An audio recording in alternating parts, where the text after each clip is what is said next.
ಸೋಮಾರೀಕರಣವನ್ನ ನಾವು ಹುಟ್ಟಾಕಿದ್ದೇವೆ. ಇದಕ್ಕೆ ನಿಮಗೆ ಗೊತ್ತಿದೆ ಏನೇನಕ್ಕೆ ಜನರು ಇತ್ತೀಚೆಗೆ ಸೋಮಾರಿಗಳಾಗ್ತಾ ಇದ್ದಾರೆ ಅಂತ. ಮನುಷ್ಯನ ನಿಜವಾದ ಶತ್ರು ಏನಪ್ಪಾ ಅಂದ್ರೆ ಸೋಮಾರಿತನ. ನೀವು ನೋಡಿ, ಕೆಲವರು ಶ್ರೀಮಂತರು ಮನೆಗಳಲ್ಲಿ ಸಹಾಯ ಮಾಡ್ಲಿಕ್ಕೆ ಜೊತೆಲಿ ಇಟ್ಕೊಂಡಿರ್ತಾರೆ, ಮೇಡ್ ಸರ್ವೆಂಟ್ಸ್ ಇಟ್ಕೊಂಡಿರ್ತಾರೆ. ಸರ್ವೆಂಟ್ಸು ಅವರ ಆರೋಗ್ಯ ಚೆನ್ನಾಗಿದೆ, ಮಾಲೀಕರ ಆರೋಗ್ಯ ಚೆನ್ನಾಗಿಲ್ಲ.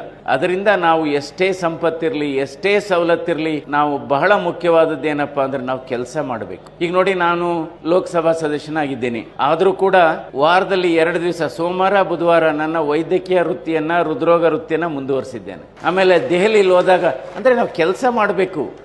ಆ ಕೆಲಸ ಮಾಡಿದ್ರೆ ನಿಮ್ಗೆ ನಿಜವಾಗ್ಲೂ ಯಾವ ಜಿಮ್ಮು ಹೋಗ್ಬೇಕಾಗಿಲ್ಲ, ಯಾವುದೇ ಸೆಂಟರ್ಸ್ಗೆ ಹೋಗ್ಬೇಕಾಗಿಲ್ಲ. ಈ ದೆಹಲಿನಲ್ಲಿ ಎಲ್ಲ ಸಂದರ್ಭದಲ್ಲೂ ನಮ್ಮ ಶ್ರೀಮತಿಯರು ಬರೋಕ್ಕಾಗಲ್ಲ, ನಾವೇ ಐರನ್ ಮಾಡ್ಕೊಂತೀವಿ, ನಾವೇ ಸ್ವಲ್ಪ ಬಟ್ಟೆಯನ್ನು ಒಗಿತೀವಿ.